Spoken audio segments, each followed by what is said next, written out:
Welcome to A Case for America. I am Austin Hepworth. I'm here along with Michael Hepworth, and we are talking today about faith. And we're specifically talking about the aspect of faith being part of the American political and legal system. Most people try and separate faith from politics, and I think we've seen a trend in that direction a lot in the last few years. But from our perspective, faith is actually one of the moral principles that exists that we have to exercise, we have to understand, we have to use in order to keep liberty. Faith and liberty go hand in hand. From our perspective, liberty is a state or a point of balance between anarchy and tyranny, anarchy being a state of no law, and tyranny being the state where law governs everything. And if we want to have a place along this spectrum where liberty is balanced and there's not too many laws, then we have to exercise moral principles. We have to exercise responsibility as individuals. And right now in our episodes, we're talking about what these moral principles are. So from the perspective of faith, when liberty exists, one of the conditions of liberty is that the law doesn't dictate everything. If the law doesn't dictate everything, then technically something bad can happen. There's a place in which something bad can happen. So just to give an example, if you have the liberty to start a business, you could try and do that, and something bad could happen. Your business might fail. You may lose your home. You may get deep in debt and not be able to dig out. And there's not a law that stops that, because we believe people should have the ability to make these choices to decide if they're going to go work somewhere or not. Similarly, if you take a job with a big company, there's potential that something goes wrong. You could get fired, you could get laid off. But you have the freedom to decide where you take work, what you do, and the government's not telling you where to go for work, who to take a job with. You get to make those decisions. So in that state of liberty, there's negative outcomes that are possible. And when you have liberty, when you have the ability to choose something, then you also have to live through the consequences of your choices. If we can't expect the law to save us from the consequences of our choices, if we want the ability to choose, the two don't go together. So getting into the faith side of things, from the perspective of if we're in the half of this balance, so again, we have the half where there's laws that pull us out of anarchy. And we've already kind of looked at a lot of those with the Constitution. There's many more. But right now we're focused on this other half, this moral half. In that, we as individuals have to make decisions. We have to do things. We have to act in ways that maintain our liberty. And if we don't do that, then we will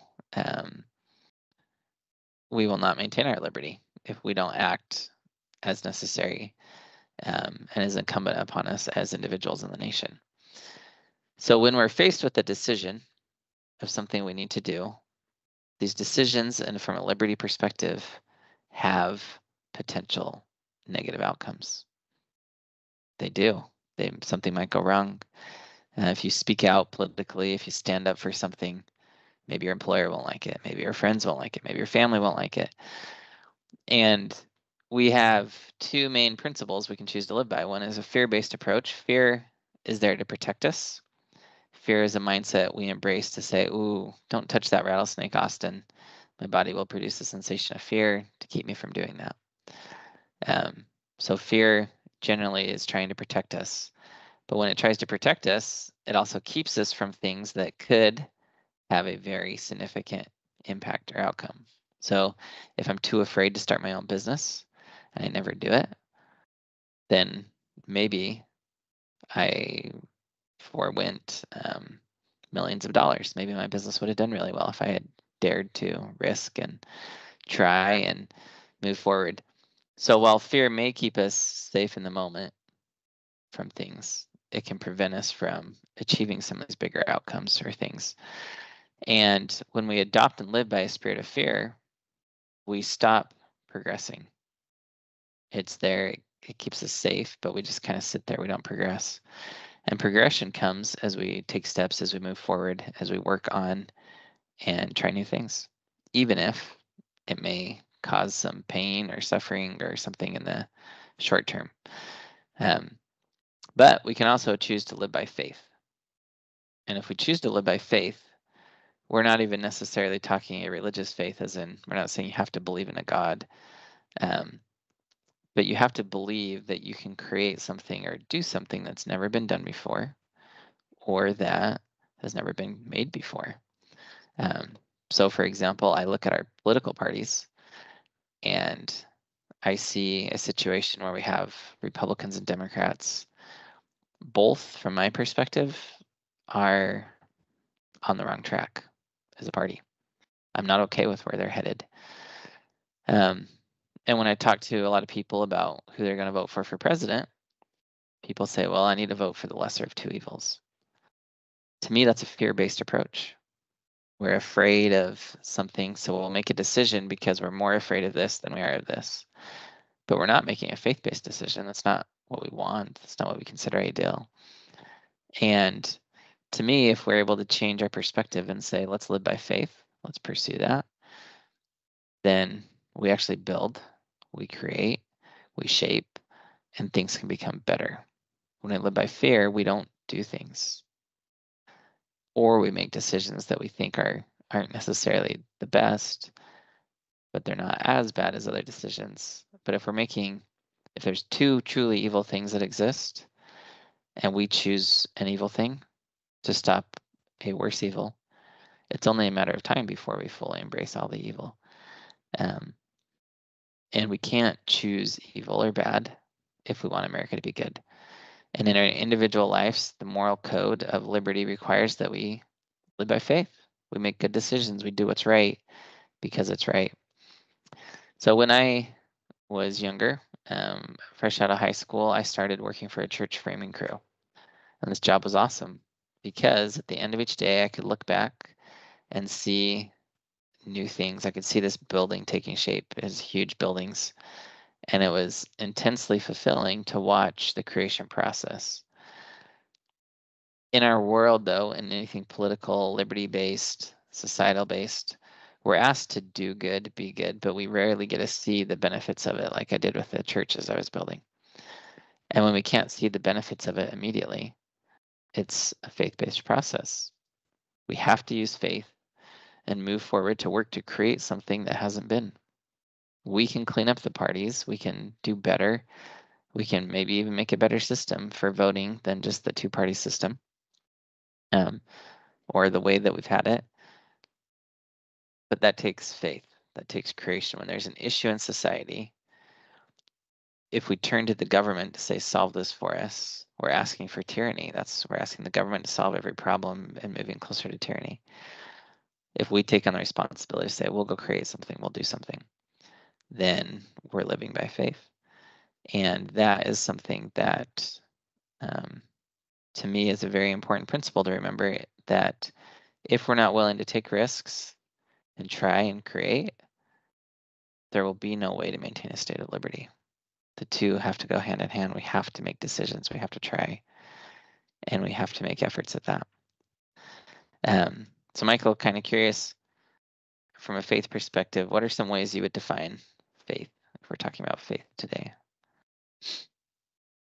Yeah, one way I would look at it is faith being based on one of the principles that you discussed is not being able to see, right?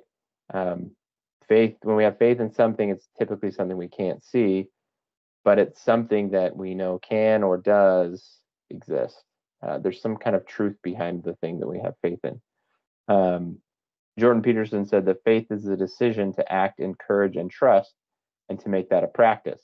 So as we consciously choose to be courageous and trust in the goodness of the work we do, and then we make that a practice where we just start doing that whenever we're acting.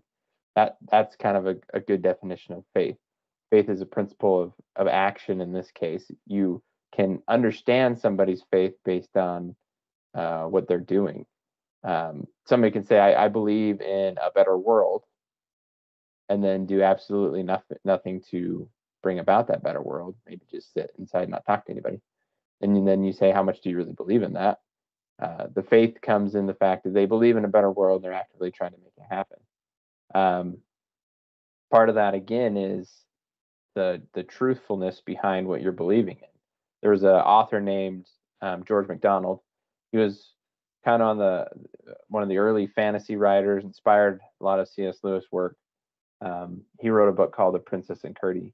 And in there, one of the things he said was, where there is no truth, there can be no faith. Meaning, if there are no true things, if we lose our grip on truth, what truth is, there's nothing to have faith in. And I think perhaps that's one thing that we struggle with today, is kind of the identification of truth. We live in a world where there's more information available than ever before, and yet there's more confusion probably than ever before. You can learn about so many different things and see something from so many different angles, and then just have to try to figure out, well, what is the correct way to look at this? What is the right information?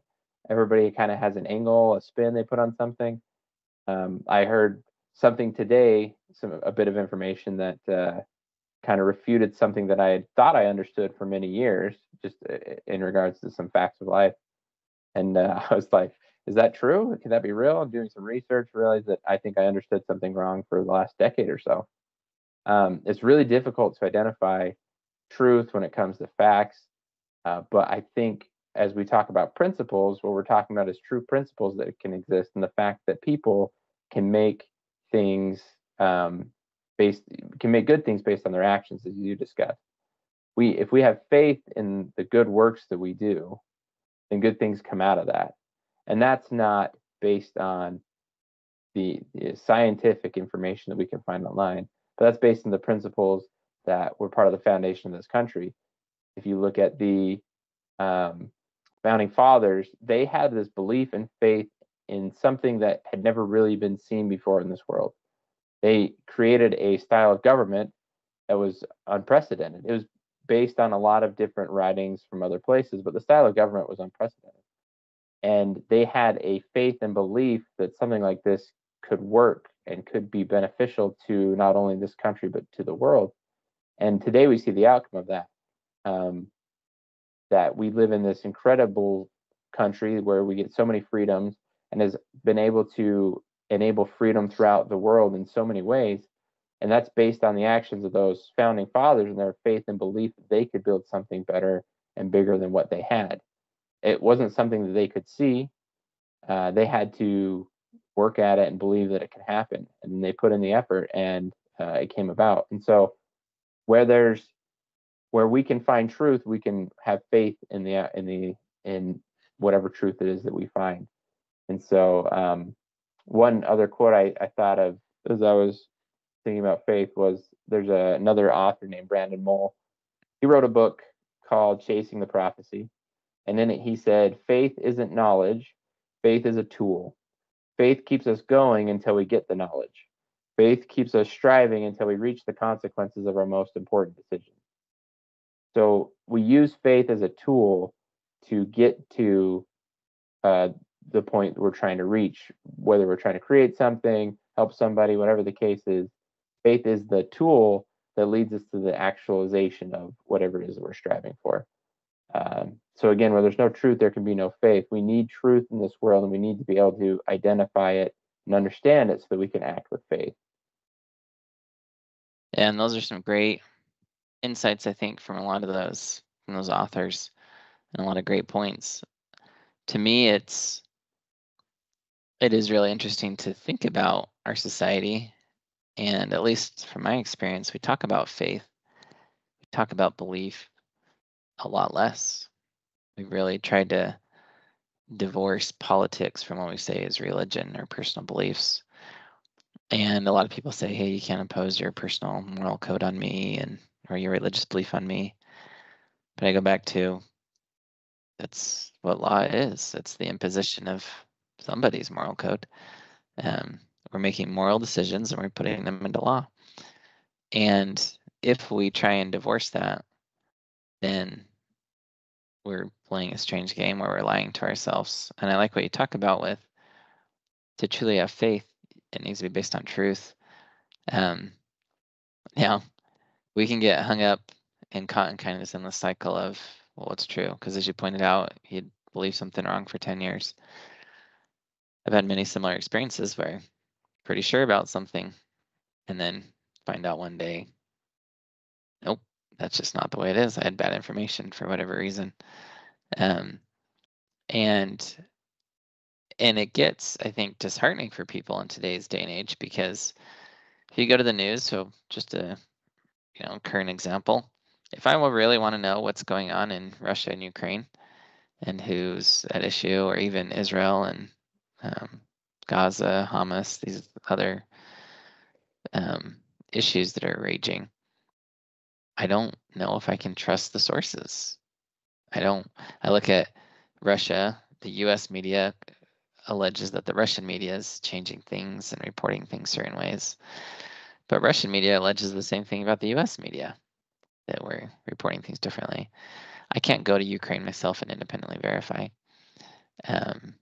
facts and details and things like that. And so sometimes it can feel a little disheartening to go, oh, I can sit here thinking, well, I can't know because there's so little I can verify.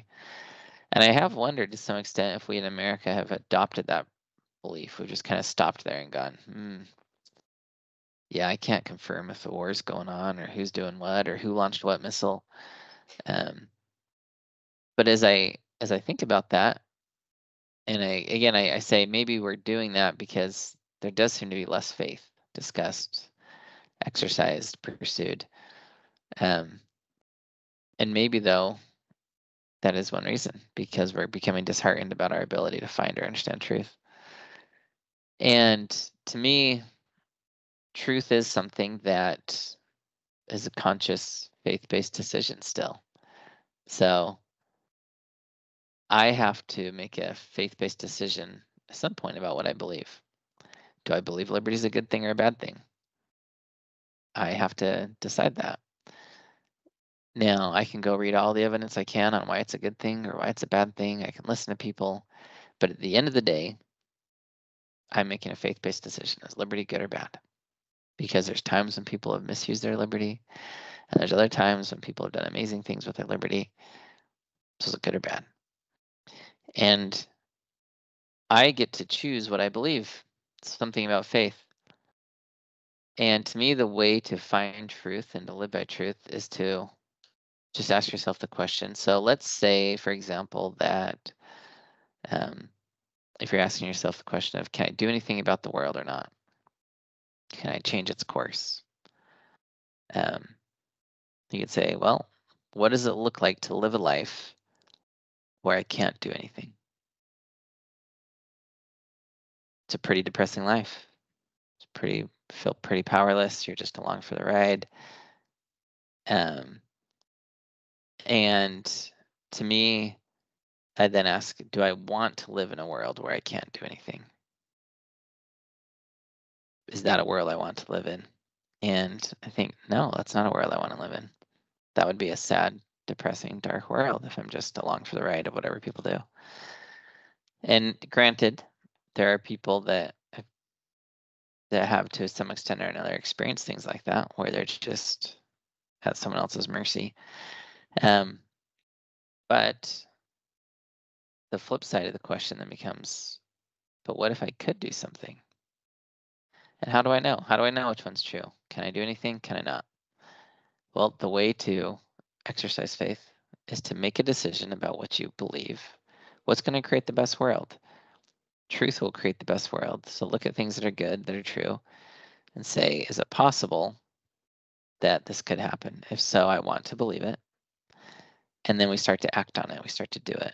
And our experiences then can inform us how much truth there is or isn't to something. Are we thinking clearly? Are we looking at true principles? Are we following them?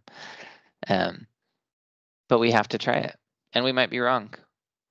It's one of the risks of life and liberty.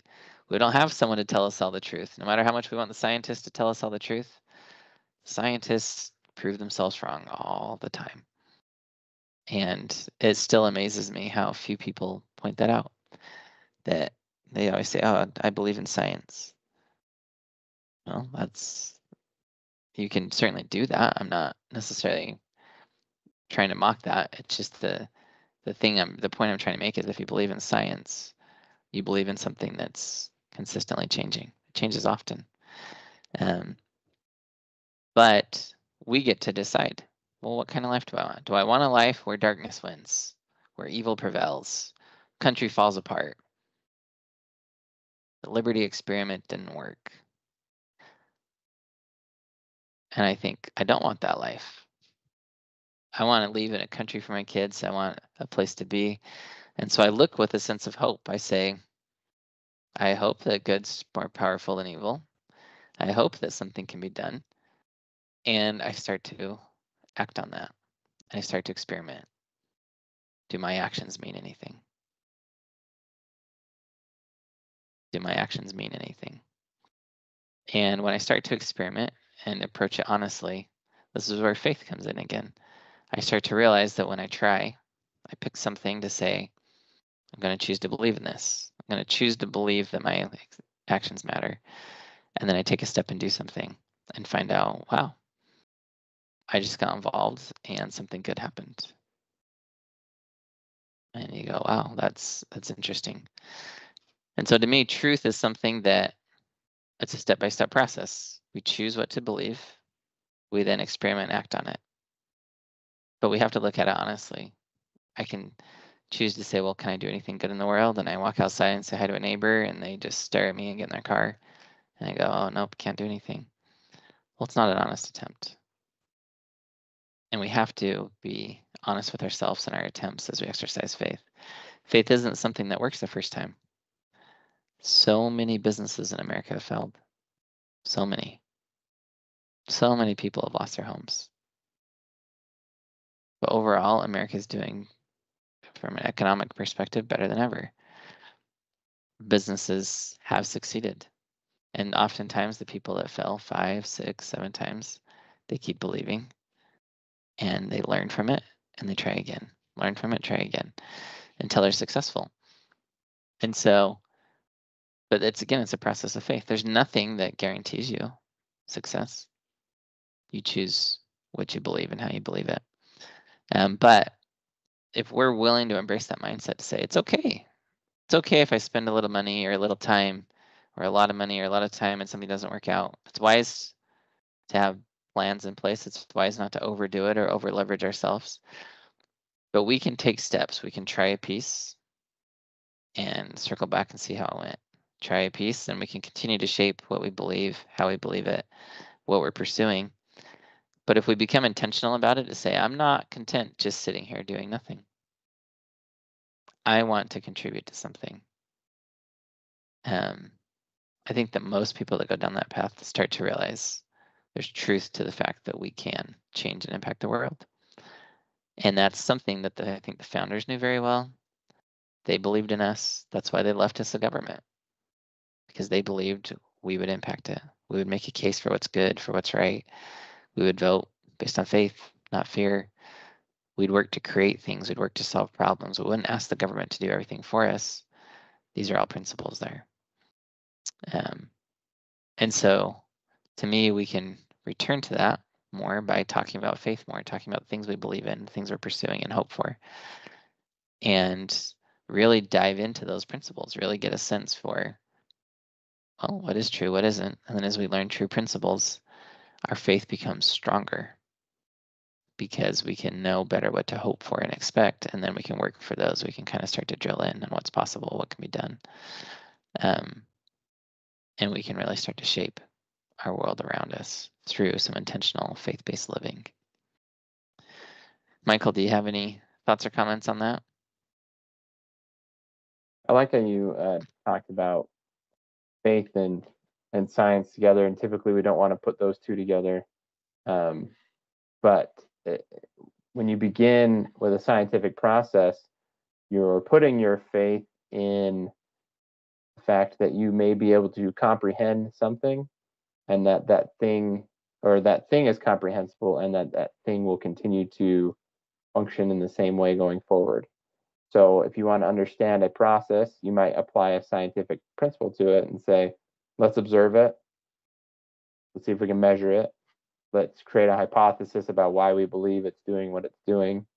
And then let's see if we can test that hypothesis, setting up tests to examine if we were right or not. And you can only do that if you believe that you'll be able to understand it, that your mind is built in such a way you can understand the process, else why pursue it? And that you believe that the thing you're observing will continue to behave in the same way within the same set of circumstances.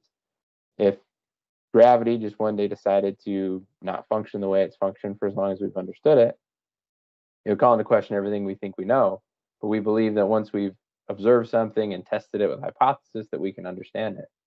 And so everything we do, whether scientific or else otherwise, is based on faith to one degree or another. We believe a certain way, we believe we understand something in a certain way, and we act accordingly. Whether we want to talk about faith being religious or not, we all have that faith. And so if we say we have faith that we can make a difference, as you said, we can change the world for the better, we can maybe make an impact politically speaking, that then leads us to act in accordance with that faith. And I think also if we can look around and see others who have acted with faith and made a difference, that can bolster our own faith. And I think we can find many examples of individuals who just decided to work on something and make a big difference in this world, whether it's politically, whether it's with inventions or what else. There's lots of examples of people that just said, hey, I believe that this thing can work, whatever it is, and they put down their head and they just got to work. And we can look at the people that did that and say, hey, they had faith that they could do something and make a difference. We could have that same faith. But it's a matter of believing in ourselves and our work and believing in the goodness of the things that we work on. So whether it's scientifically or not, we're all basing our faith in something. And that's the only reason we act. The only reason we make a decision, because we believe in one kind of outcome or another. And if we decide that we just don't believe in certain outcomes, then we stop acting. And that's, I think, kind of what you were talking about as well. Is if we believe in making a difference, we'll act and we'll try to make a difference. Yeah, and to me, it's helpful still to remember that we can make decisions out of faith, but we can also make them out of fear. And to me, fear destroys. It starts to eat away at the foundation of what we are and who we are if we live by fear solely. And fear has a place, again, to stop me from picking up a rattlesnake. But there may be a time when I need to pick up that rattlesnake and protect my child or something. And there are people that have learned to pick up rattlesnakes and, keep us from those. And so again, to me, fear is something that we need to understand. We need to look at it within its appropriate place. But if it stops us from doing things that we should do and that are good and that would be good, then we're losing our liberty. And this is something in our own hearts. This is a wrestle in our own hearts. It's a battle for liberty. If we want a state of liberty to exist, we have to live by faith. We have to try things. We have to take risks. We have to move forward. We have to do things. Or else we won't live in a state of liberty because our fear will be making the decisions for us. And ultimately, when we don't do the good that we're capable of doing, country suffers, society suffers, others suffer. And the people who are proactive in doing things will shape society. And one of the things I've seen about groups that want tyranny or the law to control everything, they're very proactive. They know what they want. They're pursuing it. And liberties, it doesn't just sit there and it's like, oh, we have it. It's in a constant state of flux. It's a constant state of work and effort to keep it there. It doesn't stay on its own. And so it's up to us to exercise our responsibility and to do that. So some people may ask, what do I need to do? Well, some simple things. What's something you care about? Talk about it. Put words to it. Share an article, share a blog post, write a little something on social media. Start there. Maybe it's not a great place to start. Pick a group that works on it. Donate some money to them. Get on their email list. These are just basic things you can start doing. But as you really start to pursue it, call one of the groups up. Say, hey, these are my skills. What can I do to help? You can do that. Talk to some friends. Say, this is something I care about. I'd love to brainstorm with you on it. Generally, anytime you start moving and doing something, inspiration can come. That's part of the faith process. Start moving. And the old saying is that God can't steer a parked car. If you start driving, God can take the wheel and steer it where it needs to go. But if you're just sitting there, it's never going to do anything. So faith is the process we start moving. So our invitation to you is pick something you care about. It's important that it's important to you. Work on it. Pursue it. Live a life of faith, of intentionality, where you make a decision and you say, I need to do something, and go do it. And America will be a better place, and our liberty will grow and be strengthened. And your own individual capacity will be strengthened as well, because faith creates. Sacrifice builds, like we talked about before. Faith creates. It's the process through which all creation takes place, because to make something that hasn't been made, you have to believe it's possible first. And we need to do some things right now in America that haven't been done before. We need to solve some problems. We need to overcome hate. We need to clean up politics. We need to clean up a bunch of aspects of our society. We can do that. Faith is the process that will create those solutions if we live by it. So thank you for joining us today. We will talk more with you next time about additional principles, and we appreciate you being here. Thanks so much.